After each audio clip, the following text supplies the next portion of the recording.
Hey everyone, आपके पास पैसा है, मनी है, पावर है और अगर आप ऐसे देश के नागरिक हैं जहाँ पे कानून के हाथ सिर्फ फिल्मों में लंबे होते हैं तो कांग्रेचुलेशंस।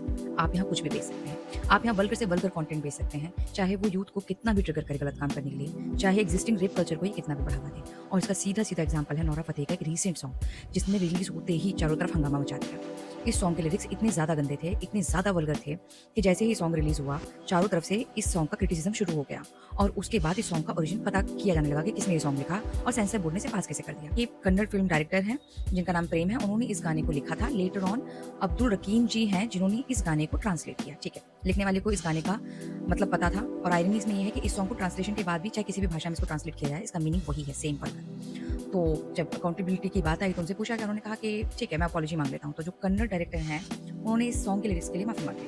बाद में जब अब्दुल जी से इसके बारे में पूछताछ हुई तो उन्होंने कहा मैंने तो सिर्फ ट्रांसलेट किया है। ओके, ट्रांसलेट करते टाइम भी आपको ये नहीं पता चला कि कितनी वल्गर वर्ड्स थी और ये पब्लिक डोमेन में जाने वाला है।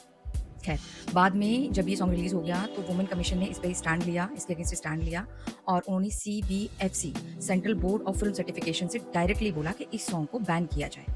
अब जैसे ही वुमेन कमीशन ने सीबीएफसी को इस चीज़ के लिए समन किया तो उन्होंने कहा कि उनके पास ऐसी कोई ऑफिशियल एप्लीकेशन आई ही नहीं है कि इस सॉन्ग के खिलाफ कोई भी एक्शन लिया जाए या फिर रिमूव किया जाए। बाद में मैटर पार्लियामेंट में पहुंचा और जहाँ पे ये डिक्लेयर कर दिया गया कि सॉन्ग में इतने ज़्यादा वल्गर वर्ड्स का इस्तेमाल किया गया है, लैंग्वेज इतनी ज़्यादा वल्गर है कि इस सॉन्ग को ऑलरेडी बैन किया जा चुका है। सबसे पहले सीक्वेंस देखिए कि जिसने इस सॉन्ग को लिखा उसने सिंपली एक अपॉलॉजी मांग ली, जिसने ट्रांसलेशन किया उसने कहा मैंने तो सिर्फ ट्रांसलेशन किया है। उसके बाद जब सॉन्ग के खिलाफ एक्शन लिया गया तो सीबीएफसी ने बोला कि ये मेरा काम नहीं है, ना मेरे पास कोई एप्लीकेशन आई है। ठीक है, हालांकि बाद में पब्लिक प्रेशर के बाद इस सॉन्ग को पार्लियामेंट में ही डिक्लेयर कर दिया गया कि ये सॉन्ग बैन हो चुका है। अब आप इसमें ये सोचिए कि जो इस सॉन्ग से पीछा छुड़ा रहे हैं रिलीज होने के बाद, ये सॉन्ग कोई छोटा-मोटा सॉन्ग नहीं है। ये सॉन्ग 2 प्रोमिनेंट एक्टर्स के ऊपर फिल्माया गया है।